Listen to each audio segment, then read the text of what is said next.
Okay, the purpose of this video is to show you how to do Unit 3, Activity 3. This is a perpetual inventory assignment or activity. In the last assignment, or maybe 2 assignments ago, you guys did periodic inventory, where you take the inventory of all the stuff that you have as a business, all the stuff you have for sale, and you see how much of it you have left at the end of the year. Whereas perpetual inventory, you keep track of your inventory constantly. So you don't wait until a certain time to take stock of everything that you have for sale. So just a different way of keeping track of things. So to show you how to do this assignment, I'm going to take you through the practice exercise that you can find at the end of the content section in Unit 3, Activity 3. So I'm on that page now. If we scroll down to the bottom here, you're going to see the practice exercise. And then you'll also see that they provide you the answer key. So you can take a look at how to do it once you've given it a try. Or, if you put them up side by side, you can do it that way, kind of see how they're doing the assignment. The reason I'm taking you through the practice exercise is that it is very, very similar to the assignment that you were given. It's, in fact, almost identical. It's just the numbers are changed. So I think if you have a good idea of what they're doing in the practice exercise, you'll probably be able to do the assignment no problem. So what I'm going to do is pull up the spreadsheet template that they provide. So when you click on that, it'll download your spreadsheet template. And then I'm also going to open up the practice exercise solution spreadsheet so we can see what they did in order to answer these questions, A, B, C, and D. All right, so I've got those 2 things open already, pre-downloaded. On the left is the blank spreadsheet, or the spreadsheet that doesn't have the answers in it, and on the right is the one with the answers.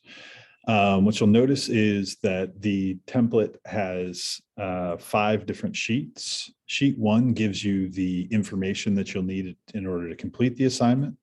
And then sheet 2 has to do with a first in, first out model for inventory, meaning your oldest product that you have on hand is the one that you sell first. So you want to kind of think of it that way. We call that FIFO or FIFO, however you want to say it. This 3rd sheet is LIFO, so last in, first out. So you buy your products that you're going to sell, and the ones that you have purchased most recently are the ones that you sell most recently. Right? So that's LIFO. It's kind of the opposite version of FIFO. The 4th page is the average unit cost. So you are gauging your cost of goods sold and the value of your ending inventory by the average of the amount that you purchased them for, rather than gauging it by FIFO or LIFO. And then the last page are your journal entries. So how you're keeping track of the things that are being recorded here on these previous pages. So I think I might break this video into a couple different ones or parts. Maybe the FIFO video first, and then maybe I can make a separate one for the other pages. That might keep this from being overly long for you. And maybe you know how to do one of them, but you don't know how to do the other, and you don't want to get through the whole video. So I think that's what I'll do. All right, so taking a look at this. This is the information we're given here on the left-hand side. And then on the right-hand side there, I'm showing you how they did it, and maybe I can take you through and explain why they did certain things that they did. So on the FIFO page, we'll do that one first, and that's what this video will concentrate on. So our first transactions or transaction happens on October 2nd. So that's here. We didn't purchase any new inventory on that day, but we did make a sale. So we sold one thing for $8. Now, the $8 there can kind of be a loss leader or can be distracting to what we're actually trying to do here. The amount that we sold the item for is not really important on this other sheet that we're recording to. What we're more interested in is how much that particular product cost us to start with. So it was a $5 unit. So the way that that is recorded is over here on the answer page, and I'll just highlight that so you can see it. So October 2nd, as we see over here on the information given page, we didn't make any purchases, hence this part being blank. But we did make that sale, as I said. So we are going to put the number 1 in there for the number that we sold, the number of units that we sold. The unit cost was $5. Okay, and how we know that is from our beginning inventory. So at the start of this accounting period that we are looking at, we had 3 units on hand, or 3 units that we had available for sale, and we bought those units for $5. Right, so that's how much it cost us to put those units in our inventory. So we want to record that unit cost is $5 and the total cost is $5. Right. And then we go across and we do our ending balance, which is basically taking account of what we sold and how much we now have on hand, or how many units we now have on hand. So if we look, we started with those 3 units in our beginning inventory there at the top, and those were $5, worth $5 each. 3 times 5 is 15. So we had 3 units at $5 each. So the total cost of all of our inventory at that moment in our beginning inventory was $15. Well, on October 2nd, we sold one of those units, right? And we sold it for $5, or I'm sorry, we sold it for $8. But as I said, it's not really relevant to what we're doing. What we're worried about is how much that unit cost us that we sold. And it cost us $5, right? So over here on our ending balance, the unit amount, we had 3, we sold 1, now we only have 2, right? As we said, the unit cost of all of these pieces that we have on hand is $5. And now we only have 2. So the total value on October 2nd of our inventory was $10, right? Okay, so that's fairly straightforward. Where it starts to get a little bit more complicated is when our unit costs change and we have multiple units in our inventory, some of which have a different cost associated to them. So they cost us a different amount at a different time. Maybe our supplier decided to up their prices, and so we had to pay a little bit more the next time that we decided to, get more inventory. So that's what happened here on October 9th. Okay, so again, we're going to get our information from this sheet over here. And you'll see that I open these pages in different windows so that they sit side by side. I would recommend you doing that when you do your actual assignment. It probably will make it easier for you to transfer the information. So that's an aside. Anyway, okay, so on October 9th, we bought 8 new units for our inventory, right? So we added 8 new units to our inventory, and this time it cost us $6 each to do so. All right, so that's what we're trying to put here in the October 9th spot. So on our purchase part, the 8 comes from there, which makes sense. The unit cost is $6, which we also get from here, right? And so total cost is simply multiplying 8 by 6 to get 48. So that's the total cost of our purchase on October 9th to add more inventory. It doesn't look like we had any sales on October 9th. So there's nothing to put in the sales columns.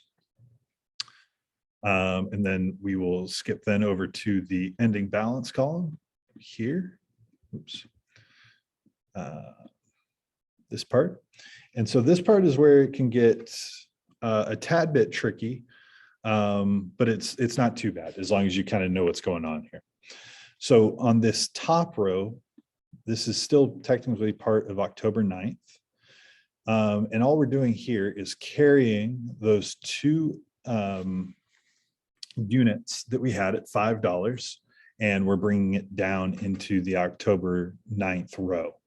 Okay, so we still have those two units that we bought for $5 on hand. So there's nothing that we have to do there. We just have to keep those recorded.